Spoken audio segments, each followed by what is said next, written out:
Bolsonaro condenado a 27 anos e 3 meses de prisão, processo no STF termina e a gente vai comentar aqui sobre isso. Mas antes de mais nada, se inscreva no canal, ativa o sininho e vem com a gente sempre aqui no SPT News, também no Interurbano, acompanhar tudo o que acontece na política brasileira, a nossa opinião sobre o cenário político brasileiro e também sobre o cenário internacional. Mas vamos começar falando aquela frase tão falada sobre os bolsonaristas de bandido bom é bandido morto. Aqui não se aplica. Bandido bom é bandido preso, julgado e condenado, né?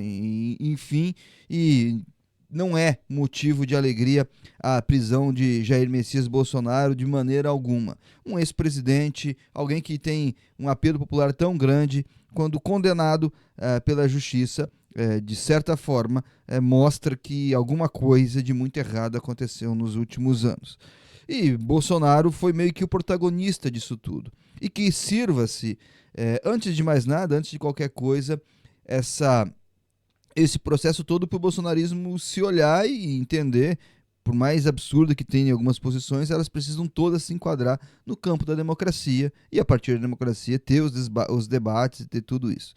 E a gente olha para um cenário como esse, olha para o debate que aconteceu no Supremo Tribunal Federal, ainda falta a publicação do acórdão, ainda tem os embargos de declaração, que é quando a defesa pode pedir esclarecimento de algum ponto aqui ou ali dos julgadores, dos juízes, mas enfim, agora é questão de tempo para o Bolsonaro cumprir a prisão, que deve acabar sendo ou a Polícia Federal ou a Papuda.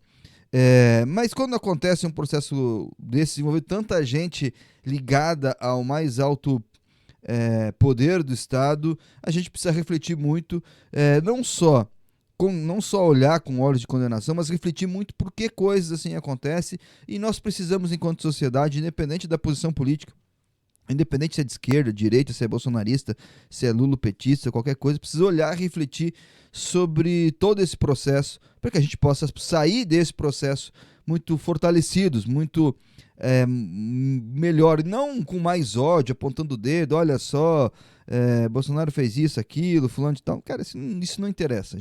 Ele vai cumprir a pena dele, ele vai seguir o destino dele, que ele, de certa forma, traçou, e a gente tem que, de alguma forma, crescer enquanto país com tudo isso. E uma coisa bem lembrada pelos ministros, e eu faço questão de salientar, sobre essa questão do porquê uma tentativa de golpe precisa ser punido. Porque o golpe, se acontece, ele não tem como ser punido, por óbvio, mas é importante a gente delimitar aquilo para crescer enquanto sociedade. Porque o próximo passo de um processo desses, com sucesso ou não sucesso, vai ser sempre mais digamos, mais autoritário. Então, se eu tento um golpe e não consigo e não sou punido, eu vou tentar mais uma vez. Se eu dei um golpe e teve sucesso, daqui a alguns anos alguém vai tentar de novo. Então, a gente precisa colocar o limite da lei como o passo a ser seguido, e eu não vejo dúvidas enquanto a isso. E o bolsonarismo precisa se reorganizar enquanto pensamento político, se quiser sobreviver numa democracia e num Estado democrático de direito. Precisa se organizar e se enquadrar naquilo que todo mundo se enquadra, de uma forma ou de outra. Tem leis que a gente acha absurda, que a gente não concorda, mas nem por isso pode não cumpri-las. E a gente não viu, por exemplo, a Dilma sendo empichada e tentando dar um golpe de Estado. Muito pelo contrário, ela se resignou, ela não aceitou, ela não concordou, mas ela acabou acatando. Lula, quando foi preso, mesma coisa.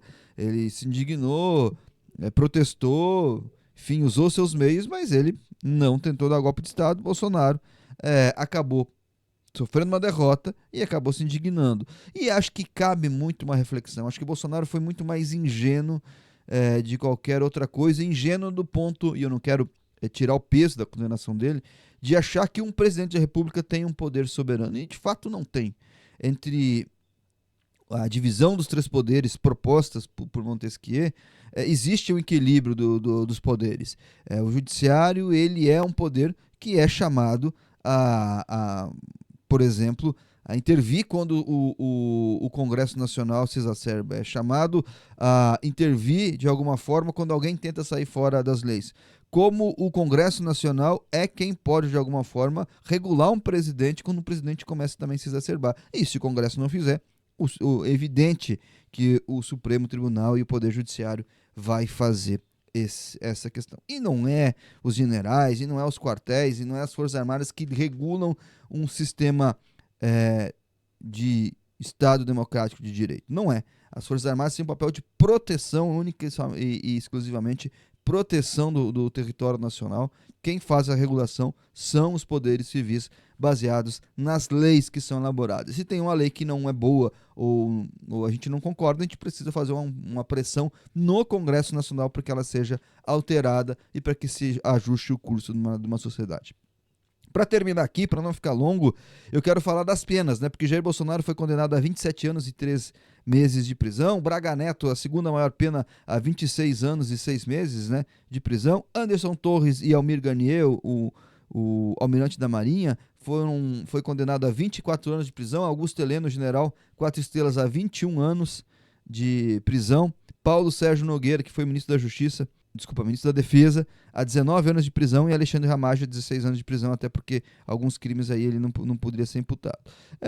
O Anderson Torres vai perder provavelmente o concurso da Polícia Federal, Ramagem vai perder o mandato como deputado, e os outros militares, porque Mauro Cid também foi punido com 2 anos, né? Mas todo oficial que tem uma punição civil maior que 2 anos, ele vai para o Tribunal Superior Militar para ser julgado pelo crime de indignidade ao oficialato. O que quer dizer isso?